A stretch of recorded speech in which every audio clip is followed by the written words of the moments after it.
자, 오늘 보시는 내용은 좀 흥미로운 내용입니다. 상가 임차인이 계약기간 만료 하루 전날, 자, 내일 임대차 계약이 종료가 되는데 나가겠소.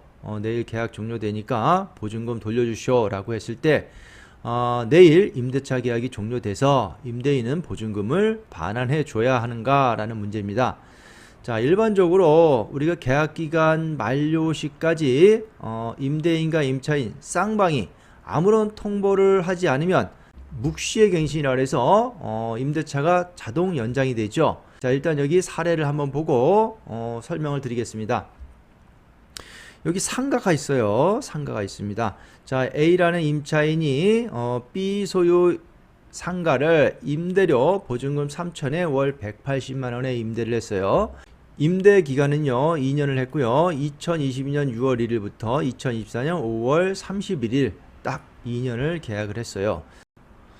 자, 그런데 여기 임차인 A와 임대인 B가 요 계약 기간 만료일 2024년 5월 30일이죠. 요때까지 서로 아무런 통보를 하지 않았어요. 즉, 나 계약을 갱신하겠습니다. 아니면 나 계약 갱신하지 않겠습니다. 아무런 통보를 하지 않았을 때 요 묵시의 갱신이 되죠. 자동 연장이 됩니다. 그러면 자, A나 B나 쌍방이 아무런 통보 없이 계약 기간이 지난 경우 묵시의 갱신이 됩니다. 그러면 이 묵시의 갱신된 경우엔 상가 같은 경우에는요 1년이 연장이 되고요. 주택의 경우에는 2년이 연장이 됩니다. 요거는 각각 상가건물임대차보호법, 주택임대차법에서 규정을 하고 있는데요. 자, 요 상가의 경우 묵시의 갱신은요.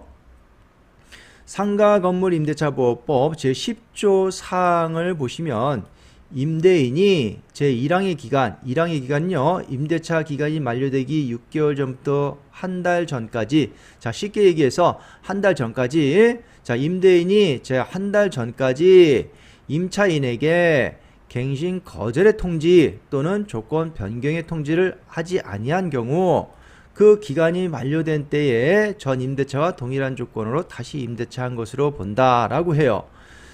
자, 임대인이 한 달 전에 임차인에게 자, 갱신 거절의 통지, 조건 변경의 통지, 예컨대 임대료를 올리겠다 뭐 이런 통지를 하지 아니한 경우에는 요 기간이 만료된 때에 2024년 5월 31일 만료된 때에 전 임대차와 동일한 조건으로 다시 임대차한 것으로 본다라고 하죠. 이게 이제 묵시의 갱신입니다. 자, 이렇게 묵시 갱신된 경우에는요. 여기 보시면 이 경우 임대차의 존속 기간은 1년으로 본다라고 해요. 그래서 상가는 묵시의 갱신이 되면요. 1년이 자동 연장된 것으로 보게 됩니다. 자, 여기에 대비해서 주택의 경우는요. 2년이 연장이 됩니다. 자, 주택임대차보호법 6조를 보면요.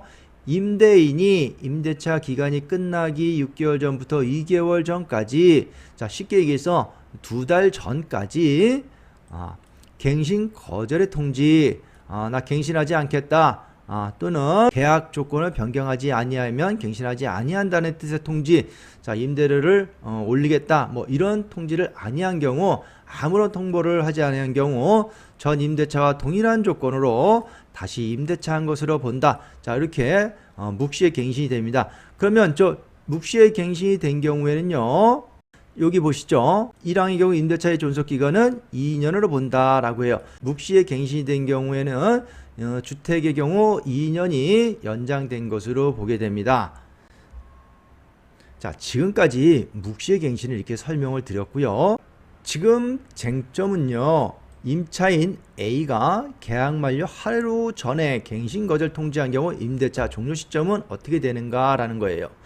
만약에 임대인 B가 계약 만료 하루 전에 갱신 거절 통지한 경우는 어떻게 됩니까? 자, 임대인이 계약 만료 2024년 5월 31일 하루 전인 5월 30날 자, 나 갱신 거절할래? 아니면 임대료 보증금을 좀 올릴래? 라고 통보를 했다라고 하면 자, 이런 경우는 어떻게 돼요?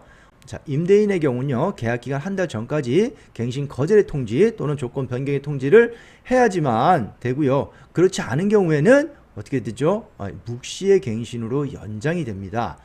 자, 그래서 임대인은 요때 통보하더라도 묵시의 갱신으로 인정이 되기 때문에 자동 1년이 연장되고요. 기존 임대료 보증금 3천에 180에 임차인은 그대로 쓸 수 있는 것이죠.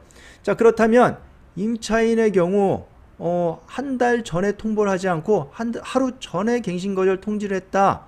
나 갱신하지 않고 나가겠다 라고 했을 때 이런 경우에도 묵시에 갱신이 되느냐라는 것이죠. 자, 묵시에 갱신이 된 경우에는요, 임차인은 언제든지 해지 통보를 할 수가 있습니다. 자, 언제든지 해지 통보를 할 수 있고, 임차인이 해지 통보를 하게 되면 3개월이 지나면 효력이 발생한다라고 해요. 자, 여기 상가건물임대차보호법 5항을 보시면요. 자, 여기 4항의 경우, 자, 묵시에 갱신이 된 경우 임차인은 언제든지 임대인에게 계약 해지의 통보를 할 수 있고요. 임대인이 이 통보를 받은 날로부터 3개월이 지나면 효력이 발생한다 라고 해요. 자, 그러면 임차인이 하루 전날 통보를 했어요. 자, 그러면 임차인이 계약 만료 하루 전날 통보를 했어요. 한 달 전에 통보를 해야 되는데 하루 전날 통보했다. 그래서 이건 묵시에 갱신이 되었기 때문에 임차인이 통보한 날로부터 3개월 지나야지 효력이 발생한다. 즉 3개월 후에 임대차 해지의 효력이 발생하기 때문에 3개월치에 대한 임대료를 공제해서 임대인은 3개월 후에 반환해 줄 의무가 있다라고 보는 것이고요. 만약에 이것이 묵시에 갱신이 되지 않는다라고 할 경우에는요, 임대차 기간 만료일에 임대차가 종료가 되어서 임대인은 보증금을 반환해 줘야 합니다. 자, 판례는요, 어떻게 나왔냐 보시면, 자, 판례는요, 상가 임차인이 계약기간 만료 1개월 전 하루 전날 통보한 경우에 갱신 거절의 통지를 한 경우에는 해당 임대차 계약은 묵시에 갱신이 인정되지 않고 임대차 기간 만료일에 종료한다고 보고 있습니다. 자, 여기 다시 와서 묵시 갱신을 한번 보면요, 주택의 경우에는요, 임대인이 2달 전에 갱신 거절 통지를 하지 않으면 묵시 갱신이 되고요. 또 임차인도 임대차 기간 끝나기 2달 전까지 통지하지 않으면 묵시 갱신이 됩니다. 그런데 상가의 경우는요, 상가건물임대차보호법에 보면요, 자, 계약 기간 만료 한 달 전에 임대인이 갱신 거절의 통지하지 아니한 경우에는 묵시 갱신이 됩니다. 임차인이 계약 기간 만료 한 달 전에 갱신 거절의 통지를 하지 않은 경우에 묵시 갱신이 된다라는 규정이 없다는 거예요. 입법의 불비죠.